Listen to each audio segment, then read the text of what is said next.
한 사람, 이런 제목입니다. 로마서 5장은 율법과 복음의 관계성을 설명을 합니다. 첫째, 두 가지 언약입니다. 첫 번째의 언약이 율법입니다. 율법은 아담으로부터 시작이 됩니다. 로마서 5장 12절에서 14절에 아담 한 사람으로 말미암아 죄가 세상에 들어오고 죄로 말미암아 사망이 왔나니 모든 사람이 죄를 지었으므로 사망이 왔느니라. 아담으로부터 모세까지 아담의 범죄와 같은 죄를 짓지 아니한 자들까지도 사망이 왕노릇하였느니라. 창세기 3장 3절을 보면 하와가 뱀에게 동산 중앙에 있는 나무의 열매는 하나님의 말씀에 너희는 먹지도 말고 만지지도 말라. 너희가 죽을까 하노라. 뱀이 하와에게 너희가 그 열매를 먹는 날에는 하나님과 같이 되리라. 하와가 먼저 열매를 따먹고 아담에게도 주어 아담도 먹더라고 했습니다. 죄의 시작은 하나님의 말씀을 어기는 것입니다. 하나님이 주신 법을 지키지 못한 것이 죄입니다. 죄의 결과는 로마서 6장 23절에 죄의 싹은 사망, 죽음이라고 했습니다. 로마서 6장 17절에 한 사람의 범죄로 말미암아 사망이 그 한 사람을 통하여 왕노릇하였느니라. 한 사람의 범죄로 사망이 왔다는 거죠. 로마서 6장 18절에 한 범죄로 많은 사람이 죄에 이르게 되었다 그랬습니다. 한 사람이 죄를 지으니까 많은 사람이 죄에 거하게 되었다. 로마서 6장 19절에 한 사람이 순종하지 아니하므로 많은 사람이 죄인이 되었다고 했습니다. 이 한 사람, 한 범죄자 아담을 말하고 있습니다.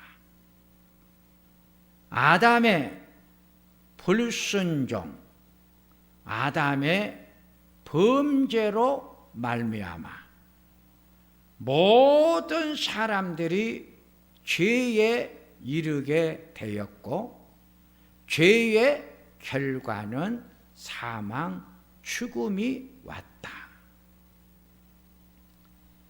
이 죄는 하나님과 인간 사이를 단절시켜 버렸습니다. 이사야 59장 2절에 오직 너희 죄악이 너희와 너희 하나님 사이를 갈라 놓았고 너희 죄가 그의 얼굴을 가리어서 너희에게서 듣지 않으시게 되었다 그랬습니다. 이 죄 때문에 인간이 하나님을 볼 수가 없었고 하나님이 인간을 볼 수가 없었습니다.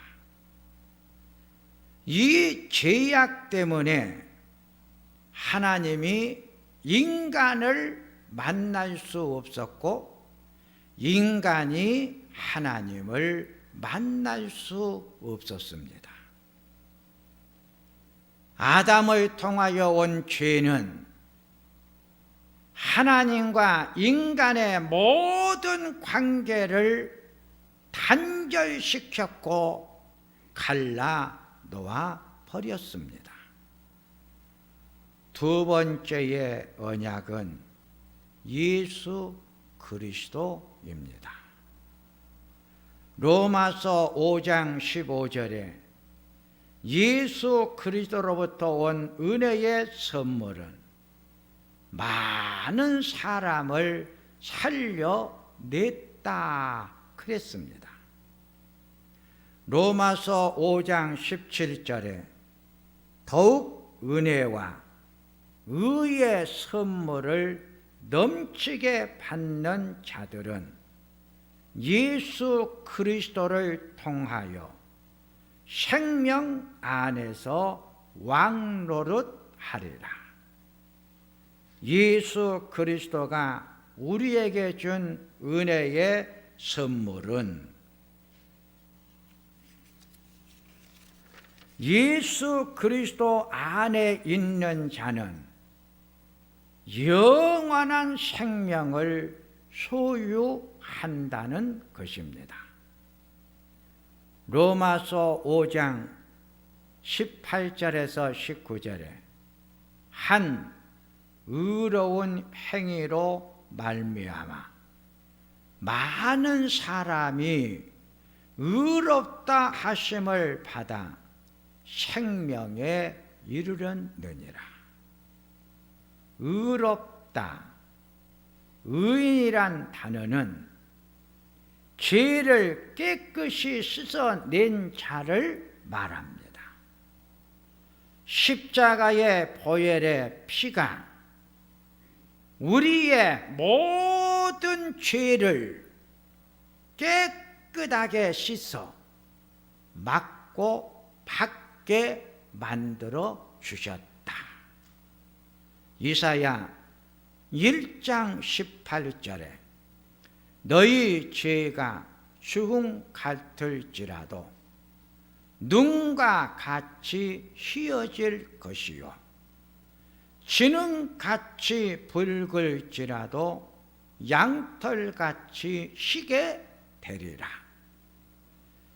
죄의 사함이 정결, 청결, 깨끗함입니다. 마태복음 5장 8절에 마음이 청결한 자가 하나님을 볼 것이요. 마음이 십자가의 보혈의 피를 통하여 우리의 모든 죄가 깨끗이 씻음을 받아 청결, 정결, 밝은 마음을 소유하게 되면 하나님이 보인다.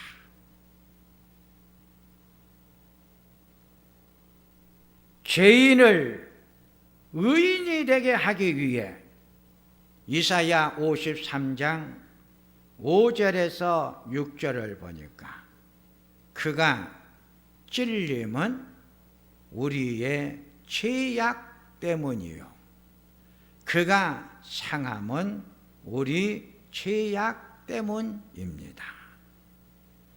하나님께서 우리 모든 죄악을 예수 그리스도에게 다 담당하도록 하나님께서 맡겨주셨다 그랬습니다.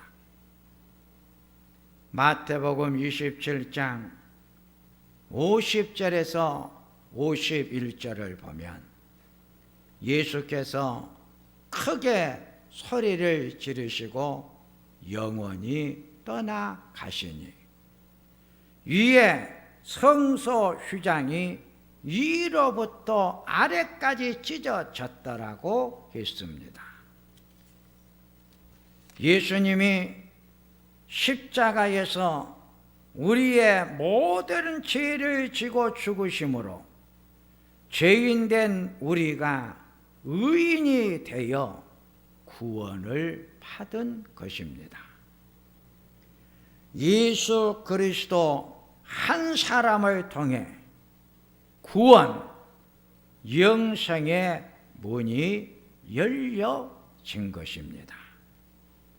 세 번째, 새로운 시작입니다. 예수 그리스도를 통해 구원받은 자의 삶을 새로운 삶의 시작으로 보았습니다. 고린도후서 5장 17절에 그리스도 예수 안에 있는 자는 새로운 피조물이라. 이전 것은 지나갔으니 보라 새 것이 되었도다. 새로운 피조물, 새 것이란 단어가 말을 해주듯 예수 안에 사는 자는 새로운 삶이 시작이 됩니다. 바울이 예수를 내가 믿어 예수님 말씀대로 예수님의 삶을 재현하는 것이 예수 안에서 새롭게 사는 삶의 시작이다. 새롭게 시작이 된 삶을 바울 사도가 이렇게 말씀으로 가르쳐 줍니다. 박해하는 자들을 축복하라. 축복하고 저주하지 말라. 박해하는 자를 미워하는 것은 옛 사람이 하는 삶의 모습이고, 나를 박해하고 미워하는 자를 사랑하는 것은 예수를 믿어 예수님의 말씀 안에서 새롭게 사는 삶의 시작이요 모습이다. 아무에게도 악을 악으로 갚지 말고 모든 사람 앞에서 선한 일을 하도록 힘을 써라. 악을 악으로 갚는 것은 내가 예수를 알기 전 옛 성품, 옛 사람의 모습이라면 모든 사람들 앞에서 선하게 사는 것은 이제 내가 예수를 믿어 예수님의 말씀이 내 안에 들어와 말씀대로 사는 것이 모든 사람들 앞에 선하게 살아가는 삶의 모습이다. 내 원수가 줄이거든 먹이고 목이 마르거든 마시게 하라. 예수님의 삶의 재현이 새로운 삶입니다. 마태복음 17장을 보면 변화산의 사건이 나옵니다. 예수님이 베드로, 야고보, 요한을 데리시고 높은 산에 올라가셨습니다. 높은 산에 올라오자 예수님이 현영이 되었습니다. 얼굴이 해같이 빛나며 옷이 빛과 같이 휘어졌습니다. 밝은 얼굴, 깨끗한 삶의 모습으로 변형이 되었습니다. 변화산에서 예수님이 변화된 모습이 새로운 삶 모습입니다. 예수로 가득 차 있으면 우리의 얼굴이 밝아집니다. 얼굴은 마음의 거울이기에 마음이 행복하니까 얼굴이 행복한 얼굴, 밝은 얼굴로 변화가 된 것입니다. 잠언 15장 13절에 마음의 즐거움은 얼굴을 빛나게 한다. 잠언 15장 15절에 마음이 즐거운 자는 항상 잔치하느니라. 삶의 모습이 이렇게 아름답게 변화가 나타납니다. 요한복음 3장을 보면 예수님과 니고데모와의 대화가 나옵니다. 거듭나지 아니하면 하나님 나라를 볼 수 없느니라. 거듭난다는 말은 다시 태어난다는 말입니다. 니고데모가 늙으면 어떻게 두 번째 내가 태어날 수가 있습니까? 두 번째 모태에 들어갔다가 어떻게 내가 태어날 수가 있습니까? 니고데모는 육적 태어남으로 생각을 했습니다. 예수님이 물과 성령으로 태어나지 아니하면 하나님 나라에 들어갈 수가 없느니라. 물과 성령이란 예수 안에서 태어남을 말합니다. 거듭난다는 말은 원어의 뜻을 보니까 위에서부터 다시 태어난다는 말입니다. 위에는 누가 계십니까? 골로새서 3장 1절에 위의 것을 찾으라. 거기는 주님께서 하나님 우편에 앉아 계시니라. 예수 안에서 다시 태어난 삶을 살아야 하나님 나라에 들어갈 수 있다는 말입니다. 갈라디아서 2장 20절에 내가 그리스도와 함께 십자가에 못 박혔나니 그런즉 내가 이제 사는 것이 아니요 오직 내 안에 그리스도께서 사시는 것이라. 십자가에 못이 박힌다. 이 말은 예수님이 내 삶 속에 깊이 개입하시면 내가 사는 것이 아니라 예수님의 삶이 내 안에서 시작이 되어지는 것이다. 이것이 예수 안에서 시작이 된 새로운 삶이라고 성경은 가르쳐 줍니다. 세 번째, 새로운 역사를 만들어간 자들입니다. 역사는 한 사람을 통해서 만들어 갑니다. 한 사람의 영향력을 예수님은 겨자씨와 누룩비유로 설명을 하셨습니다. 마태복음 13장 31절에서 33절을 보면 하나님 나라는 밭에 심은 겨자씨와 밀가루를 부풀게 하는 누룩과 같다고 했습니다. 겨자씨와 누룩,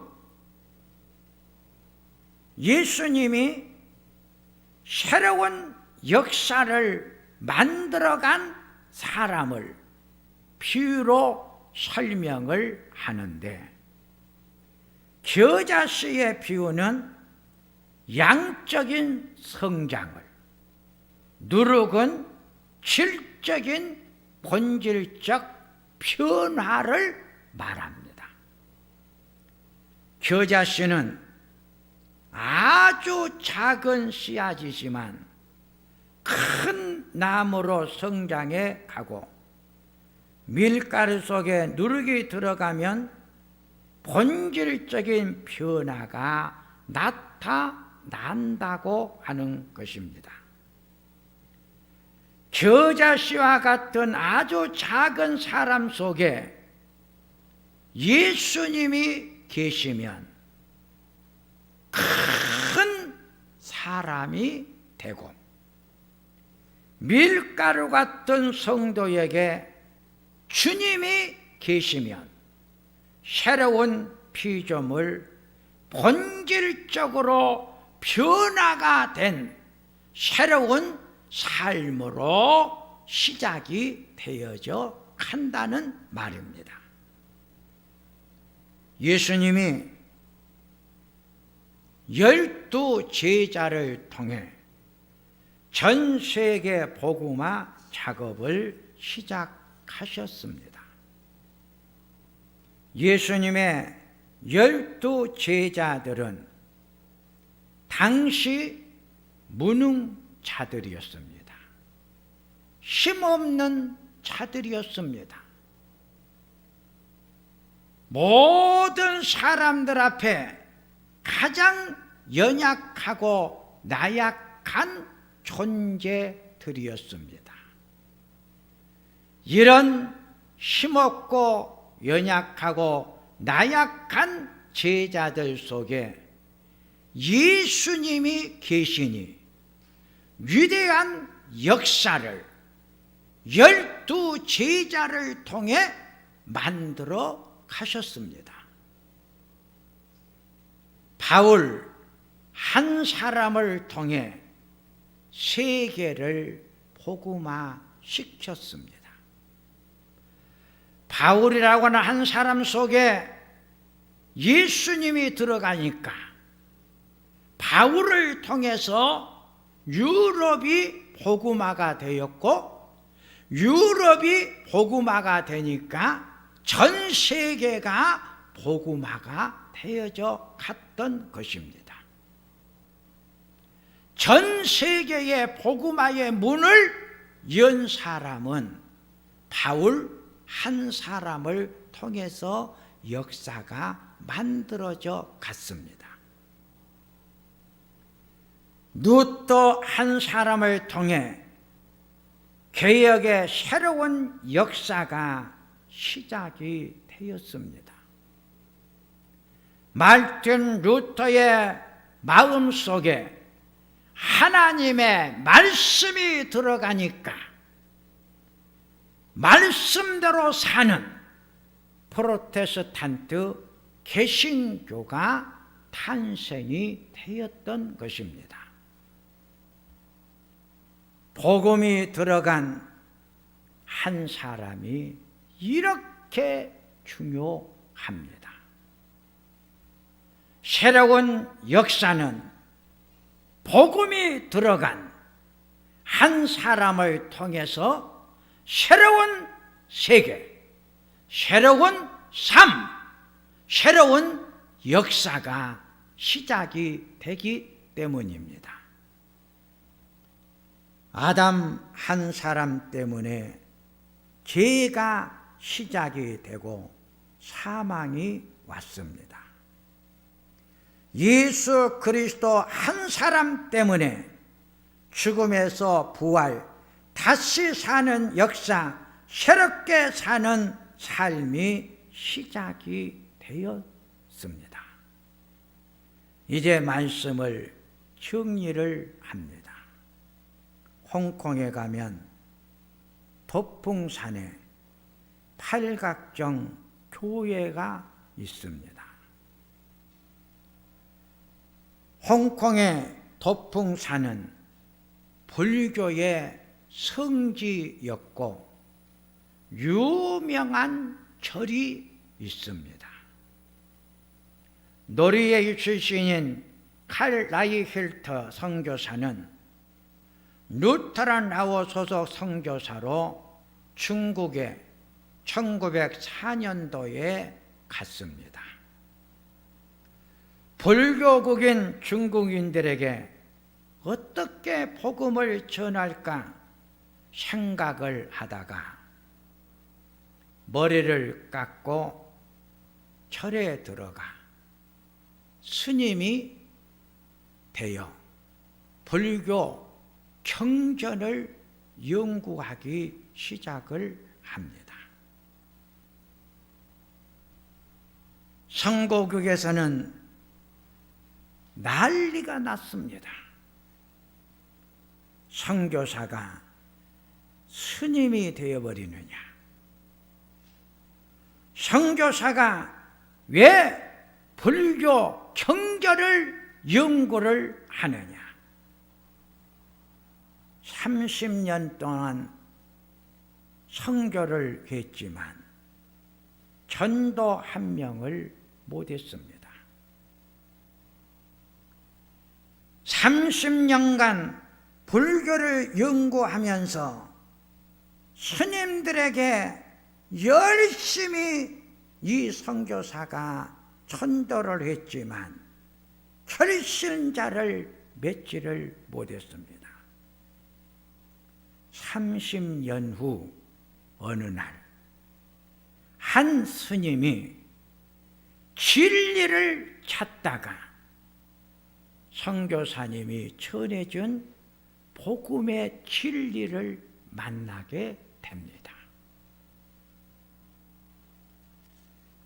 이 복음의 진리를 만난 스님 한 사람이 복음의 사람으로, 새로운 사람으로 탄생을 합니다. 복음으로 탄생한 스님 한 사람 때문에 도풍산에 있는 유명한 팔각정 절이 스님 70명이 복음을 받아들이게 됩니다. 스님 70명이 복음을 받아들이게 되자 1200명의 불교 신자들이 복음의 열매를 맺게 됩니다. 도풍산에 있던 팔각정 절이 팔각정 교회로 바꾸어지게 됩니다. 그 절이 불상에 십자가가 새겨집니다. 영꽃 속에 십자가가 세워졌습니다. 전도의 열매는 하루아침에 맺어지는 것이 아닙니다. 언젠가는 맺어지는 날이 올 것입니다. 30년 후 한 사람의 전도로 성장과 성숙의 열매를 거두어 드리게 된 것입니다.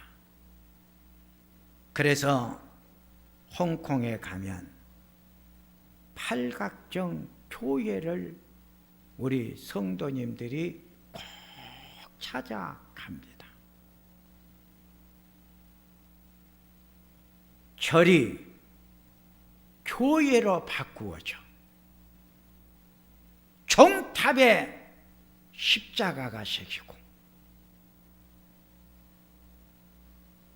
절이 찬송의 소리가 들려지고 예배를 드리는 장소로 바꿔지는 모습을 볼 수가 있습니다.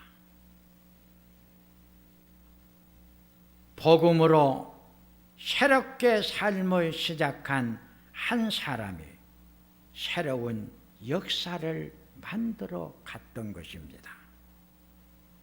사랑하는 성도님들이요, 우리 성도님들 한 사람 한 사람 속에 예수님이 들어가 계시면 나를 통해서 새로운 역사가 시작이 됩니다. 새로운 삶이 시작이 되어져 갑니다. 내 안에 복음이 들어오면 복음의 아름다운 열매가 맺혀지게 됩니다. 이것이 예수 안에서 시작이 된 새로운 세계, 새로운 삶, 이렇게 성경은 보았던 것입니다. 사랑하는 우리 성도님들, 여러분들을 통해서 예수님의 삶의 모습이 재현되는 삶이 시작이 되시기를 바라고, 여러분 한 사람의 영향이 역사를 바꾸는, 재창조하는 역사가 만들어져 가기를 축원합니다. 하나님 아버지, 아담 한 사람 때문에 죽음이 왔고 예수 그리스도 한 사람 때문에 사는 역사가 시작이 되었고, 복음 안에서 시작이 된 새로운 삶이 역사를 바꾸어 갔습니다. 하나님 아버지, 내 안에 주님이 들어오시옵소서. 내가 주님을 마음속에 모시고 살게 하소서. 주님의 아름다운 삶이 새롭게 시작되게 하여 주시고 재창조된 삶이 날마다 보여지게 하옵소서. 예수님의 이름으로 기도하옵나이다. 아멘.